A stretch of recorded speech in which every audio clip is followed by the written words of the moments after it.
মা, এই পঙ্গুর বাচ্চাটা এত মারামারি, তারপরও তো মরেও না। যা, বের হ। বিরক্ত করুন না বাবা, আমার আর মারেন না। আমার ভাইয়ের কাছ থেকে আলাদা করে দিন না বাবা। শোন, তোকে বলছি এই বাড়ি থেকে বের হয়ে যা। না, আমি এই বাড়ির দিকে যাব না। আমার ভাইয়ের সাথে না দেখা করে আমি বাড়িতে যাব না। এই ছোট লোকের মতো পিটাইতেছি, একটা পা পঙ্গু না, ওর আরেকটা পা ভেঙে দিব আমি। ও মা, ওরে আজকে মারতে মারতে জানটাই। হাত তোলার সাহস তোমাকে কে দিয়েছে? হ্যাঁ, আমি তোমার ভাইকে মারতে চাই, কিন্তু তোমার ভাই তো আমার কোনো কথা শুনছিলই না।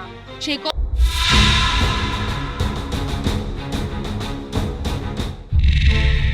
তোমার সাহস কি করে হয়? তুমি আমার পুরা বাড়ি থাকে খালি। এই খালি বাড়িতে আমার মেয়েটার সাথে যদি তোমার ভাই একটা দুর্ঘটনা ঘটায় ফেলে, তাই আমি বলছিলাম ওকে বের করে দেওয়ার জন্য। 100 বার ভেবে কথা বলবে। সৈকত, সামান্য একটা বিষয় নিয়ে তুমি আমার মায়ের সাথে এমন ভাবে কথা বলছো কেন? তুমি আর তোমার মা আমি দ্বিতীয়বার যদি এমন কিছু দেখি, তাহলে তোমাদের দুজনকেই বাড়ি থেকে বের করে দেব। শুনুন মা, আপনি আমার ভাইরা ভেতরে চল।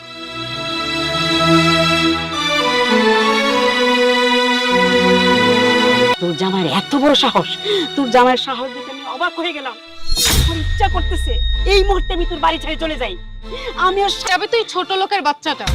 ও তোমাকে অপমান করেছে, আমাকে অপমান করেছে। এর প্রতিশোধ যতক্ষণ না পর্যন্ত আমি না নিচ্ছি। হ্যালো, আসসালামু আলাইকুম। হ্যাঁ, প্রজেক্টটা আমি দেখলাম, এখানে একটু সমস্যা আছে, মানে হিসাবে গরমিল আছে। আচ্ছা ঠিক আছে, ওয়ালাইকুম আসসালাম।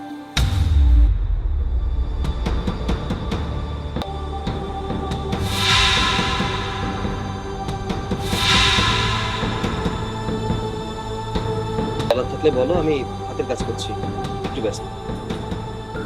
সৈকত, আমি অনেক ক্ষমা চাইতে এসেছি। হ্যাঁ জামাই বাবাজি, আমার মেয়ে একদম ঠিক কথা বলছে, তাই না? আজকের পর থেকে আমরা এমন কোনো কাজ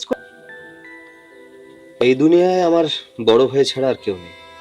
বাবা মারা যাওয়ার পরে অনেক কষ্ট করে ভাই আমাকে সেই কষ্টটাকে আমি ঘোচাতে চাই। আমি চাই না আমার ভাই আর কোনো কষ্ট করে। আমার ভাই আমার সুখের জন্য কখনো বিয়ে করেনি। ভেবেছে যদি কখনো সে বিয়ে করে তাহলে হয়তোবা আমার আদর কমে যাবে, ভালোবাসা কমে যাবে। যে ভাইটা আমার জন্য সারাটা। আমি তোমার সব কথা বুঝতে পেরেছি। এখন থেকে তুমি যেভাবে বলবে আমি ঠিক সেভাবেই চলবো। নাও, এখন তোমার জন্য শরবত এনে। সৈকত,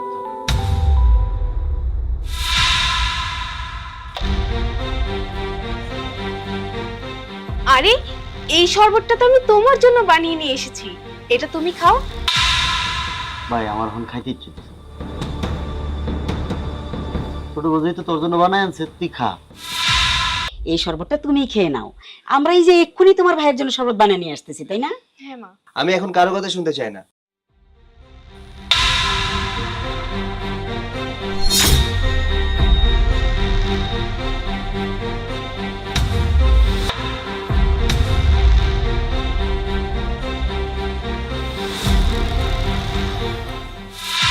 ভাই পারমিশন দেস, তাহলে হয়তো আমি সাথে কথা বলবো। না ভাইয়া, জীবনে তুমি আমার জন্য অনেক কষ্ট করেছো।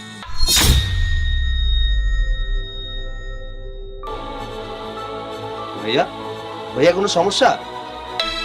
এই খাবারে কি মিশিয়েছো? কই না তো, আমি তো কিছু মিশাইনি। ভাইয়া,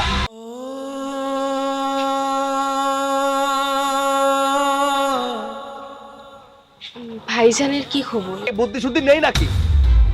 এমন কি অপরাধ করেছিলাম আমি?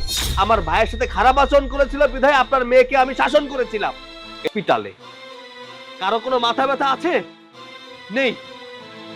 তোমার কি লজ্জা করলো না এই কাজটা করার আগে? রাগ হয়ে মাফ করে দাও, আমি আর কখনো এমন ভুল করব না। আমাকে প্লিজ তুমি এই বাড়ি থেকে বের করে দিও না। জামাই বাবাজি, আমার আপনি আপনার লাইফে আপনার মেয়ে এই কাজ করতে সাহস পেয়েছে। যেদিন থেকে আপনি এই বাড়িতে এসেছেন সেদিন থেকে আমার সংসারটা নরকে পরিণত হয়ে থাকা উচিত। এখন আপনাদের আমি কিছুই বলবো না। আমার ভাই হসপিটালে মৃত্যুর সাথে পাঞ্জা লড়ছে। যদি আমার ভাইয়ের শাস্তি পেতে হবে, আমাকে পুলিশে দাও, আমি শাস্তি পেতে চাই। আমার মতো মায়ের এই পৃথিবীতে বাইসে থাকার কোনো অধিকার নাই। মা, এসব